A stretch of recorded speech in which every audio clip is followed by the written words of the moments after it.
Ils arrivèrent à l'autre bord de la mer, dans le pays des Gadaréniens. Aussitôt que Jésus fut hors de la barque, il vint au-devant de lui un homme, sortant des sépulcres et possédé d'un esprit impur.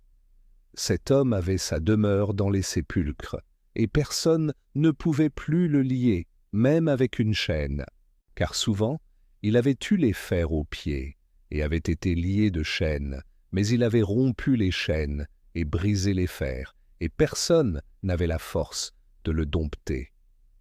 Il était sans cesse, nuit et jour, dans les sépulcres et sur les montagnes, criant et se meurtrissant avec des pierres.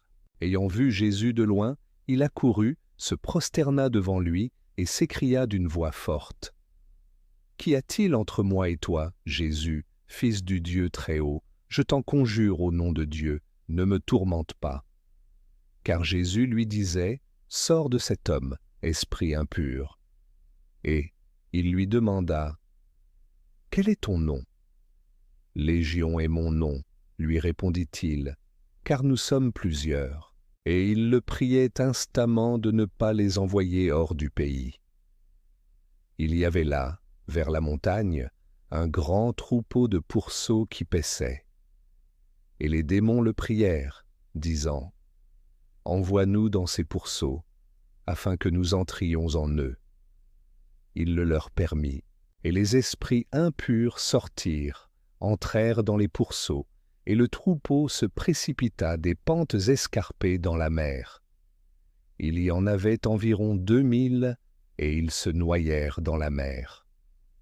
Ceux qui les faisaient paître s'enfuirent, et répandirent la nouvelle dans la ville et dans les campagnes. Les gens allèrent voir ce qui était arrivé. Ils vinrent auprès de Jésus, et ils virent le démoniaque, celui qui avait eu la légion, assis, vêtu, et dans son bon sens, et ils furent saisis de frayeur.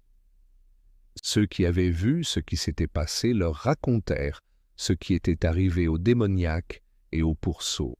Alors ils se mirent à supplier Jésus de quitter leur territoire. Comme il montait dans la barque, celui qui avait été démoniaque lui demanda la permission de rester avec lui. Jésus ne le lui permit pas, mais il lui dit, « Va dans ta maison, vers les tiens, et raconte-leur tout ce que le Seigneur t'a fait, et comment il a eu pitié de toi. » Il s'en alla, et se mit à publier dans la Décapole tout ce que Jésus avait fait pour lui. Et tous furent dans l'étonnement. Jésus, dans la barque, regagna l'autre rive, où une grande foule s'assembla près de lui. Il était au bord de la mer. Alors vint un des chefs de la synagogue, nommé Jaïrus, qui, l'ayant aperçu, se jeta à ses pieds et lui adressa cette instante prière. « Ma petite fille est à l'extrémité, viens, impose-lui les mains, afin qu'elle soit sauvée et qu'elle vive. » Jésus s'en alla avec lui. Et une grande foule suivait Jésus et le pressait. Or il y avait une femme atteinte d'une perte de sang depuis 12 ans. Elle avait beaucoup souffert entre les mains de plusieurs médecins. Elle avait dépensé tout ce qu'elle possédait, et elle n'avait éprouvé aucun soulagement, mais était allée plutôt en empirant. Ayant entendu parler de Jésus, elle vint dans la foule par derrière et toucha son vêtement, car elle disait, « Si je puis seulement toucher ses vêtements, je serai guérie. » Au même instant, la perte de sang s'arrêta, et elle sentit dans son corps qu'elle était guérie de son mal. Jésus connut aussitôt en lui-même qu'une force était sortie de lui, et se retournant au milieu de la foule, il dit, « Qui a touché mes vêtements ?» Ses disciples lui dirent, « Tu vois la foule qui te presse, et tu dis, « Qui m'a touché ?»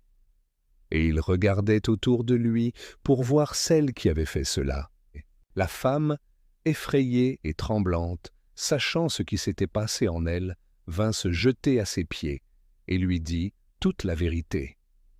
Mais Jésus, comme il parlait encore, survinrent de chez le chef de la synagogue des gens qui dirent « Ta fille est morte, pourquoi importuner davantage le Maître ?» Mais Jésus, sans tenir compte de ces paroles, dit au chef de la synagogue, « Ne crains pas, crois seulement. » Et il ne permit à personne de l'accompagner, si ce n'est à Pierre, à Jacques et à Jean, frères de Jacques.